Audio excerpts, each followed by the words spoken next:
പിന്നെ സിമ്മൽ ഇതിൽ ഇമ്പോർട്ടൻ്റ് ആയിട്ട് പറയുന്ന മറ്റൊരു കാര്യമാണ് നമ്മൾ ഈ വസ്തുക്കൾക്ക് അല്ലെങ്കിൽ ഒബ്ജക്ട്സിന് മൂല്യം കൊടുക്കുന്ന അല്ലെങ്കിൽ വാല്യൂ നൽകുന്ന കുറച്ച് കൈൻഡ് ഓഫ് തിങ്സ് ഉണ്ട്. അതിലൊന്നാണ് സ്കേഴ്സിറ്റി, അതായത് ദുർബലത. രണ്ടാമത്തത് സാക്ഷരത. പിന്നെ സാക്രിഫൈസ്, അല്ലെങ്കിൽ നമ്മൾ എന്ത് ചെയ്യുക, സമർപ്പിക്കുക.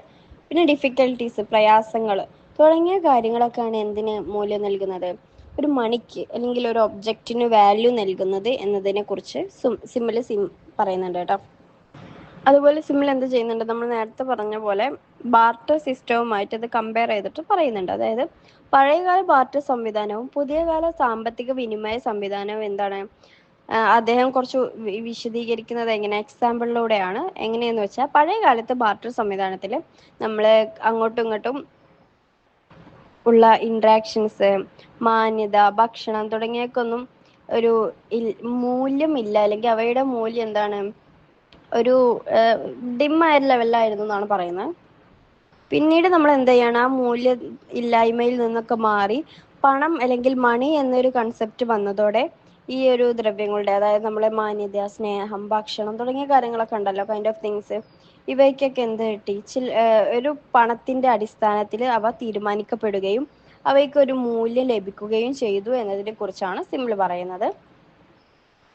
ഇനി ഇതിൽ ഇമ്പോർട്ടൻ്റ് ആയിട്ട് സിമ്പിൾ പറയുന്ന കുറച്ച് ഏരിയാസ് ഉണ്ട്. അതായത് the major arguments that influence Simmel's discussions on money is based upon the following thoughts. അതായത് സിമ്പിളിൻ്റെ അഭിപ്രായത്തിൽ മണിയെ ഇൻഫ്ലുവൻസ് ചെയ്യുന്ന, അല്ലെങ്കിൽ മണി എന്നതിനെ ബേസ് ചെയ്യുന്ന കുറച്ച് തോട്ട്സ്, അല്ലെങ്കിൽ ഇമ്പോർട്ടൻ്റ് ആയിട്ടുള്ള കുറച്ച് ആർഗ്യുമെന്റ്സിനെ കുറിച്ചാണ് പറയുന്നത്. ഏകദേശം ഒരു 4 പോയിന്റാണ് പറയുന്നത്.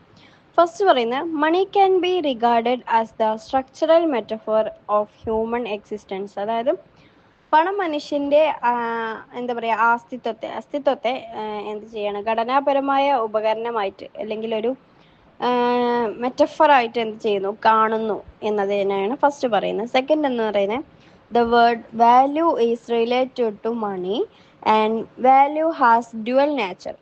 ഈ വാല്യൂ എന്ന വാക്കിന് അല്ലെങ്കിൽ പണം, മൂല്യം എന്നിവയുമായിട്ട് എന്തുണ്ട്, ഒരു ഇരട്ട സ്വഭാവമുണ്ട്, അല്ലെങ്കിൽ ഡുവൽ നാച്ചർ ഉണ്ട് ഇവയുമായി ബന്ധപ്പെട്ടിട്ട് ഒരു ഡുവൽ നാച്ചർ എന്തിനുണ്ട്, വാല്യൂവിനുണ്ട് എന്നാണ് പറയുന്നത്. Third one is physicalization, universalization and commodification of happens. അതായത് ശരീരവൽക്കരണം എന്നാണ് ഫിസിക്കലൈസേഷൻ, ദെൻ വിശ്വവാനത എന്നാണ് യൂണിവേഴ്സലൈസേഷൻ എന്ന് പറയുന്നത്.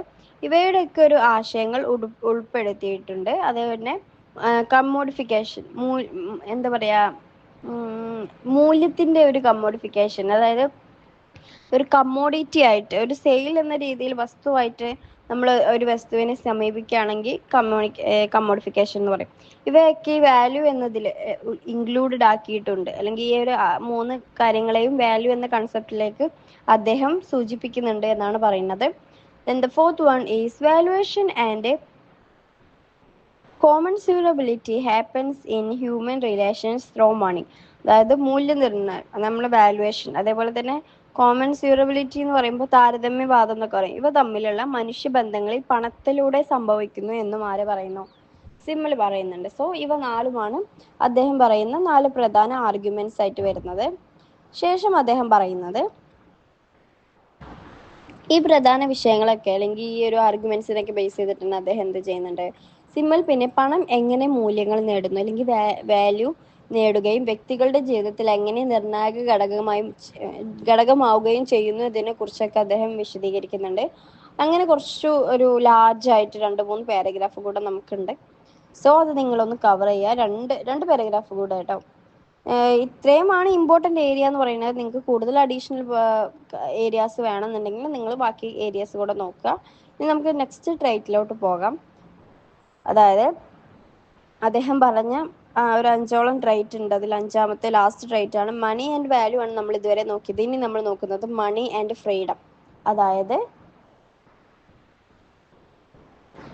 മണി എന്ന് പറയുമ്പോൾ പണത്തെക്കുറിച്ചും ഫ്രീഡം എന്ന് പറയുമ്പോൾ സ്വാതന്ത്ര്യത്തെക്കുറിച്ചും അല്ലേ. സോ ഇവ എങ്ങനെയാണ് കണക്ട് ചെയ്തിട്ടുള്ളത് നമുക്ക് നോക്കാം.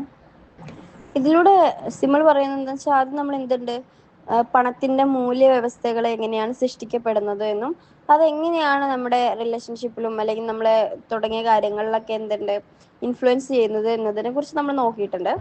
പിന്നെ അതിലൂടെ പണത്തിന്റെ അല്ലെങ്കിൽ നമ്മൾ മണിയുടെ ഒരു ആഗോള വിനിമയങ്ങളെ കുറിച്ചും സമ്പദ്ഘടനകളെ കുറിച്ചും എന്ത് ചെയ്യുന്നുണ്ട്, ഇതിലൂടെ സിമ്മിൽ വിശദീകരിക്കുന്നു എന്നാണ് പറയുന്നത്. ഈ ഒരു ഫിലോസഫി ഓഫ് മണി എന്ന് പറയുന്ന അദ്ദേഹത്തിന്റെ ബുക്കിലൂടെ അദ്ദേഹം എന്ത് ചെയ്തിട്ടുണ്ട്, പണവും സ്വാതന്ത്ര്യവും അല്ലെങ്കിൽ നമ്മളെ മണി ആൻഡ് ഫ്രീഡം എങ്ങനെയാണ് കണക്റ്റഡ് ആയിട്ടുള്ളത് എന്നതിനെ കുറിച്ച് ഡീറ്റെയിൽ ആയിട്ട് പറയുന്നുണ്ട്. അദ്ദേഹം പറഞ്ഞു, പണം വ്യക്തിഗത സ്വാതന്ത്ര്യത്തെ പ്രതിനിധീകരിക്കുന്നു അല്ലെങ്കിൽ എന്ത് ചെയ്യുന്നു, ഇൻഡിവിജ്വൽ ഫ്രീഡത്തെ റെപ്രസെന്റ് ചെയ്യുന്നു എന്നാണ് പറയുന്നത്. സാമ്പത്തിക ബാധ്യതകൾ സ്വാതന്ത്ര്യത്തെ കുറയ്ക്കും. നമുക്ക് ഫിനാൻഷ്യലി കുറെ ബാധ്യതകൾ അല്ലെങ്കിൽ കടവും കാര്യങ്ങളൊക്കെ ഉണ്ടെങ്കിൽ നമ്മൾ സ്വാതന്ത്ര്യത്തെ എന്ത് ചെയ്യും, കുറയ്ക്കുന്നു എന്ന് പറയും. അതായത് മുമ്പത്തെ ബാർട്ടർ സംവിധാനത്തിൽ വലിയ നിയന്ത്രണങ്ങൾ ഉണ്ടായിരുന്നു. ഉദാഹരണത്തിന് കർഷകർ അവരുടെ വിളകൾ മേധാവികൾക്ക് സമർപ്പിക്കേണ്ടി വന്നിരുന്നു. അവർ പശു, ഗോതമ്പ്, ചോളം എന്നിവ പകരം നൽകി. സിമ്മൽ പറയുന്നത്, പണം സ്വാതന്ത്ര്യത്തെ വിപുലീകരിക്കുകയും വ്യക്തിഗത തിരിച്ചറിവിനെയും സ്വാതന്ത്ര്യത്തെയും കൂടുതൽ ശക്തമാക്കുകയും ചെയ്യുന്നു എന്നാണ്. ഇങ്ങനെയൊക്കെ പറയുമ്പോൾ നിങ്ങൾക്ക് കൺഫ്യൂഷൻ വരാം. സിമ്പിളായിട്ട് പറയുകയാണെന്നുണ്ടെങ്കിൽ നമ്മളെ ഇൻഡിവിജ്വൽ ഫ്രീഡത്തിനെ വളരെ നല്ല രീതിയിൽ എഫക്റ്റ് ചെയ്യാൻ പറ്റുന്ന ഒരു കാര്യമാണ് എന്തെന്ന് പറയുന്നത്, മണി എന്ന് പറയുന്നത്. അതെങ്ങനെയാന്ന് വെച്ചാൽ വളരെ സിമ്പിളായിട്ടൊരു എക്സാമ്പിളായിട്ട് നമ്മൾ പറയാം. നമ്മൾ വീട്ടിൽ നമ്മൾ മക്കളായിരിക്കും അല്ലേ, അല്ലെങ്കിൽ കുറച്ചുകൂടെ കഴിഞ്ഞിട്ടുണ്ടെങ്കിൽ നമ്മൾ കല്യാണം കഴിഞ്ഞൊരു സ്റ്റേജ് കഴിഞ്ഞാലും നമ്മൾ എന്താണ്, സെക്കൻഡ് ജനറേഷനാണ്. ഫസ്റ്റ് ജനറേഷൻ നമ്മൾ പാരൻസ് ആയിരിക്കുമല്ലോ. നമ്മൾ ഈ സെക്കൻഡ് ജനറേഷൻ ആയതുകൊണ്ട് തന്നെ നമുക്ക് എന്തെങ്കിലും ഒരു പേഴ്സണലായ ഒരു കാര്യം ചെയ്യണം. അപ്പം നിങ്ങൾ ബിസിനസ് ഇഷ്ടമുള്ള ഒരാളാണ്, ബിസിനസ് ചെയ്യാൻ താല്പര്യപ്പെടുന്ന ഒരാളാണ്. അപ്പം നിങ്ങൾക്ക് നിങ്ങളുടെ ഒരു രീതിയിൽ ഒരു ചെറിയൊരു കണ്ടെയ്നർ ഫുഡ് സ്റ്റോറുകളോ അല്ലെങ്കിൽ ഒരു ബൊട്ടിക് അങ്ങനെ എന്തെങ്കിലുമൊക്കെ നിങ്ങൾക്ക് തുടങ്ങണം എന്നിരിക്കട്ടെ. നിങ്ങളുടെ അടുത്തൊരു ചെറിയ രീതിയിലൊരു ഫിനാൻസും കാര്യങ്ങളും ഉണ്ട്, പക്ഷെ എങ്കിലും നിങ്ങൾക്ക് ചിലപ്പോൾ നിങ്ങൾ ഗോൾഡ് വിൽക്കേണ്ടി വരും. അല്ലെങ്കിൽ പാരൻസിൻ്റെ കയ്യിൽ നിന്നോ, കല്യാണം കഴിച്ചവരാണെങ്കിൽ ഭർത്താവിൻ്റെ കയ്യിൽ നിന്നോ നിങ്ങൾക്ക് ഒരു എമൗണ്ട് വാങ്ങേണ്ടി വരും. കാരണം നിങ്ങളുടെ കയ്യിൽ ചെറിയൊരു കൈൻഡ് ഓഫ് സേവിങ്സ് മാത്രമേ ഉള്ളൂ. അത് വെച്ചിട്ടാണ് നിങ്ങൾ ബിസിനസ് തുടങ്ങുന്നത്. അപ്പോൾ നിങ്ങൾക്ക് ആരോടൊക്കെ ചോദിക്കണം, പേരൻസ് ഉള്ളവർ മാത്രമാണെങ്കിൽ പേരൻസിന്റെ സമ്മതം വാങ്ങണം, അവരിരുന്ന് മണി കിട്ടണം. ചിലവർ സമ്മതം തന്നേക്കാം പക്ഷെ മണി തരണം എന്നില്ല. ഹസ്ബൻഡ് ഉള്ളവരാണെങ്കിൽ ഹസ്ബൻഡിന്റെ പേരൻസ്, ഹസ്ബൻഡ്, സ്വന്തം പേരൻസ്, അങ്ങനെ അങ്ങനെ ഒരുപാട് രീതിയിലുള്ള റെസ്ട്രിക്ഷൻസ് നമുക്ക് വരുമ്പോൾ, ഒരുപാട് പേരോട് സമ്മതം ചോദിക്കേണ്ടി വരുമ്പോൾ, ഒരുപാട് പേരെ സമീപിച്ച് കാര്യങ്ങൾ സൂചിപ്പിക്കേണ്ടി വരുമ്പോൾ നമുക്ക് അവിടെ ഒരു കൈൻഡ് ഓഫ് ഫ്രീഡം ആണ് നഷ്ടപ്പെടുന്നത്. നമ്മളെ ഇൻഡിവിജ്വലി നമ്മൾ ഇൻട്രസ്റ്റ് കാണിക്കുന്ന നമ്മൾ ആ ഒരു ഏരിയയിലേക്ക് എത്തിപ്പെടാൻ നമുക്ക് സാധിക്കില്ല. അതേസമയം നിങ്ങളൊരു ഡോക്ടറാണ്, നിങ്ങൾ പേരൻറ്റിനെ തന്നെ ഡിപ്പെൻഡ് ചെയ്യുന്നവരോ നിങ്ങൾ കല്യാണം കഴിച്ചവരൊക്കെ ആയിരിക്കട്ടെ, നിങ്ങൾ നിങ്ങളേതായ ഒരു ഇൻഡിവിജ്വൽ ഫ്രീഡത്തിൽ നിൽക്കുന്നതാണ്. നിങ്ങൾക്ക് മാസം ഒരു 1 lakh സാലറി ഉണ്ട്, നിങ്ങളെടുത്ത് അത്യാവശ്യം അതിലേറെയും നിങ്ങൾ ബിസിനസ് തുടങ്ങാനുള്ള സേവിങ്സും ഉണ്ട്. നിങ്ങൾക്ക് ആരുടെ കയ്യിലും പണം ചോദിക്കേണ്ട ആവശ്യമില്ല. ആ ഒരു സാഹചര്യത്തിൽ നിങ്ങൾക്ക് കുറച്ചുകൂടെ ഇൻഡിവിജ്വൽ ഫ്രീഡം ഉണ്ടാകും. കാരണം നിങ്ങളുടെ കയ്യിൽ മണി ഉണ്ട്, മാസം മാസം മണി വരാനുള്ള ഒരു നല്ലൊരു സോഴ്സ് നിങ്ങളുടെ കയ്യിലുണ്ട്, നല്ലൊരു പ്രൊഫഷൻ ഉണ്ട്, എഡ്യൂക്കേഷൻ ഉണ്ട്, എല്ലാം ഉണ്ട്. ആ ഒരു സാഹചര്യത്തിൽ നിങ്ങൾക്ക് എങ്ങനെ മണി നിങ്ങളെ ഫ്രീഡത്തെ എഫക്റ്റ് ചെയ്യുന്നു ചോദിച്ചാൽ, നിങ്ങൾ പറയാണ് വീട്ടിൽ ഭർത്താവുണ്ടായിക്കോട്ടെ അമ്മയച്ഛനായിക്കോട്ടെ എല്ലാവരോടും പറയാണ്, എനിക്കിങ്ങനെ ഒരു ബിസിനസ് തുടങ്ങാൻ താല്പര്യമുണ്ട്, എൻ്റെ കയ്യിൽ അതിൻ്റെ ഫിനാൻഷ്യൽ സോഴ്സും മറ്റു കാര്യങ്ങളും ഉണ്ട്, എൻ്റെ കയ്യിൽ അതിന് മറ്റു പരിചയമുള്ള കാര്യങ്ങളും എല്ലാം ഉണ്ട്, സോ ഞാൻ ഇങ്ങനെ തുടങ്ങാനാണ് ആഗ്രഹിക്കുന്നത് എന്ന് പറയുമ്പോൾ, നിങ്ങൾക്ക് അത്രയും സോഴ്സ് ഉള്ളതുകൊണ്ടും നിങ്ങൾ ഇൻഡിപെൻഡൻ്റ് ആയതുകൊണ്ടും നിങ്ങളുടെ കയ്യിൽ മണി ഉള്ളതുകൊണ്ടും അവർക്കൊരു പക്ഷേ നിങ്ങളെ എതിർക്കാൻ സാധിക്കില്ല.